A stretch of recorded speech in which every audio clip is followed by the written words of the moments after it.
देख रहे हैं आस्था का महाकुंभ। आपके साथ मैं शुभ्रा सुमन। आस्था की आनंदमय यात्रा में एक बार फिर से हम आपके साथ हैं। आज आपको सिंहस्थ महाकुंभ की मनमोहक तस्वीरें और परंपराएं दिखाने जा रहे हैं। हम आपको देश के प्राचीन श्री तपोनिधि निरंजनी अखाड़े की पेशवाई के रंग दिखाने जा रहे हैं। महाकुंभ में पेशवाई एक परंपरा का नाम है। ये परंपरा है अखाड़ों की अपनी छावनी में प्रवेश की। पेशवाई के शाही जुलूस के साथ संत कुंभ क्षेत्र में प्रवेश करते हैं और नगर भर में घूमते हुए अपने छावनी तक पहुंचते हैं।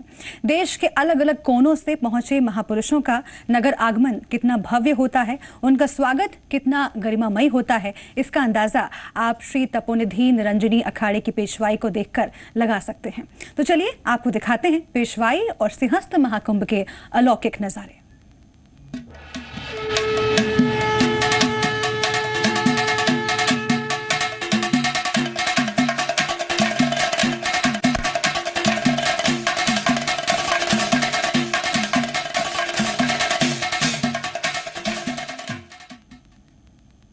सिंहस्थ के शंखनाद के बीच श्री तपोनिधि निरंजनी अखाड़े की पेशवाई निकाली गई। सनातन धर्म के इस प्राचीन अखाड़े का वैभव देखते ही बन रहा था, मानो ये अखाड़ा शाही अंदाज दिखाने पेशवाई कर रहा हो। लेकिन ये शाही अंदाज संत और महात्माओं का है। इस अंदाज में सबको आशीर्वाद मिलता है। मुख्यमंत्री शिवराज सिंह चौहान खुद संतों का आशीर्वाद लेने अपनी पत्नी के साथ उज्जैन पहुंचे थे। वो भी पेशवाई में शामिल हुए और जब पेशवाई शुरू हुई तो निरंजनी अखाड़े का ऐसा वैभव देखने वाले सब हैरान रह गए। तो आप भी देखिए निरंजनी अखाड़े की शाही पेशवाई।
और से तो यही कि हम ये बताना चाहते हैं धर्म से भटके हुए लोगों को कि जब इतना बड़ा मेला निकलता है, इतनी बड़ा वैभव निकलता है, तो लोगों को ऐसा लगता है सनातन धर्म भी कहीं पीछे नहीं।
धर्म का मतलब है समस्त संस्कृतियों का एक साथ मिलन और सभी देश भर के लोगों का एक साथ एक जगह स्नान के नाम पर इकट्ठा होना एक बड़ी उदार संस्कृति है।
तो सिंहस्थ के शंखनाद के बीच श्री तपोनिधि निरंजनी अखाड़े की पेशवाई निकाली गई। सनातन धर्म के इस प्राचीन अखाड़े का वैभव देखते ही बन रहा था मानो ये अखाड़ा शाही अंदाज दिखाने पेशवाई कर रहा हो, लेकिन ये शाही अंदाज संत और महात्माओं का है। इस अंदाज में सबको आशीर्वाद मिलता है। मुख्यमंत्री शिवराज सिंह चौहान खुद संतों का आशीर्वाद लेने अपनी पत्नी के साथ उज्जैन पहुंचे थे, वो भी पेशवाई में शामिल हुए। और इसके साथ ही श्री तपोनिधि निरंजनी ही हिंदू धर्म की रक्षा के लिए बनाया गया वो अखाड़ा है जिसमें उच्च शिक्षित सन्यासी हैं, और इस अखाड़े के गठन के बाद अखाड़ों की परंपरा का आगे भी विस्तार हुआ। इस अखाड़े के इष्ट देव भगवान शिव के पुत्र कार्तिक स्वामी हैं। वर्तमान समय में देश में 13 पंचायती अखाड़े मौजूद हैं। तो चलिए आपको दिखाते हैं निरंजनी अखाड़े के शाही ठाठ और उसका वैभव।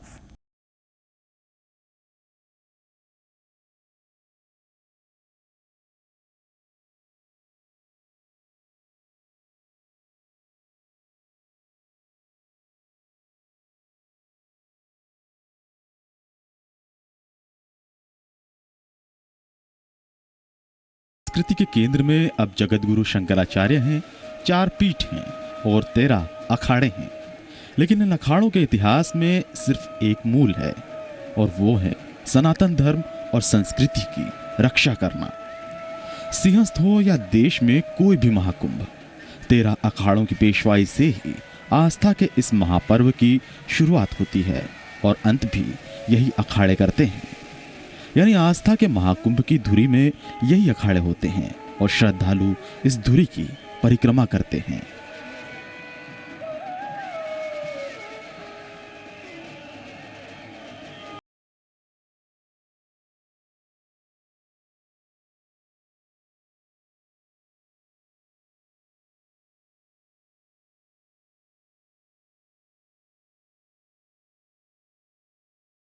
उत्पत्ति उच्चारण के अपभ्रंश के रूप से हुई है।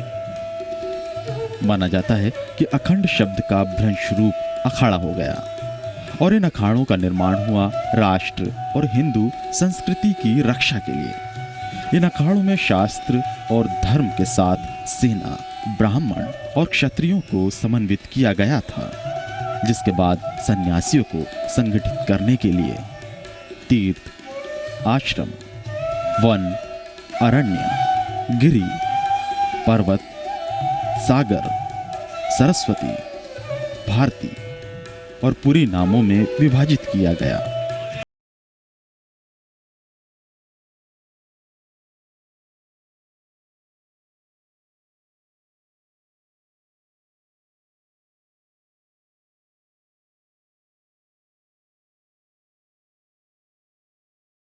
की तीर्थ, आश्रम, सरस्वती, भारती और दंडी नाम को ही सन्यासी की मानकता प्राप्त रही। इनमें दंडी सन्यासी सिर्फ ब्राह्मणों के लिए आरक्षित है।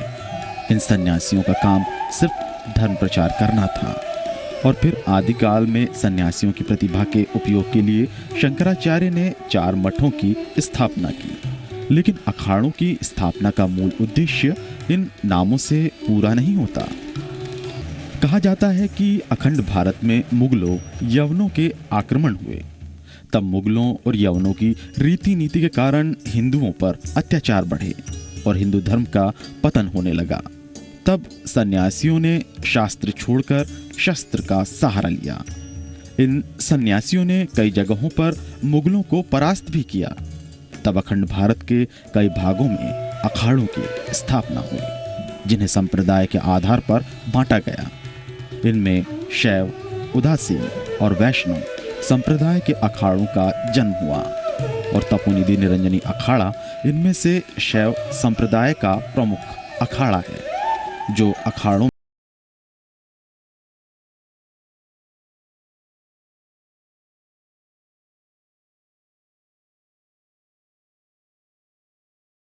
प्रति समर्पित होते हैं, धर्म के प्रति समर्पित होते हैं, राष्ट्र के प्रति समर्पित होते हैं, अनुशासित होते हैं। और उनकी एक तरह की, वो जैसे पुलिस होती है उसी तरह से इनकी सेना का एक एक पदाधिकारी होता है जो इन सब पर नियंत्रण।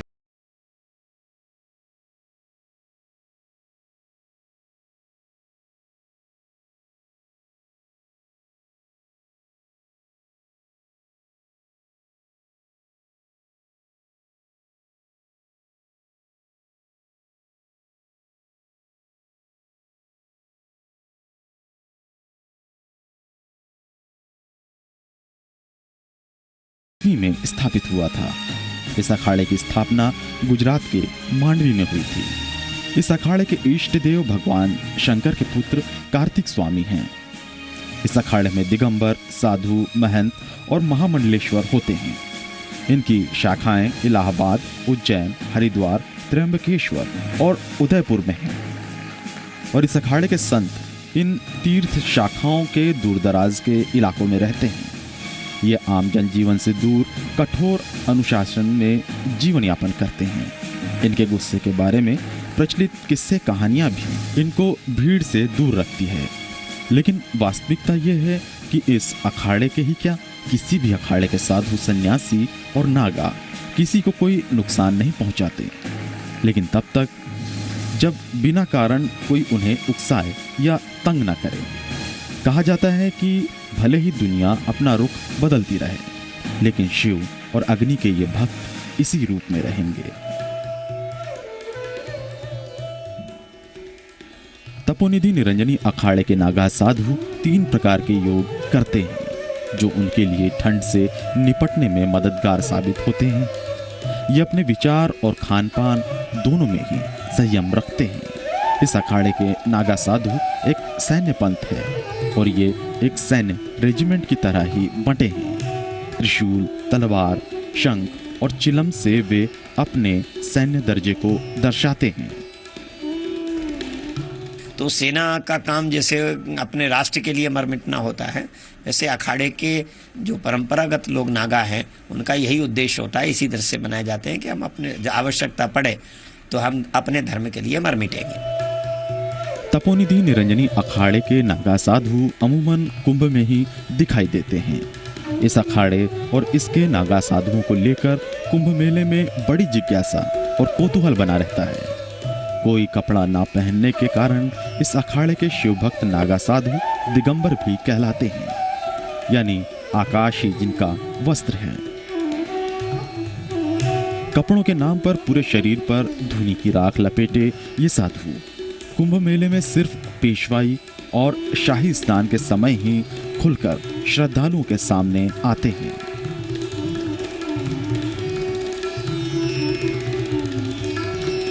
उज्जैन से शरद व्यास के साथ ब्यूरो रिपोर्ट, जी मीडिया।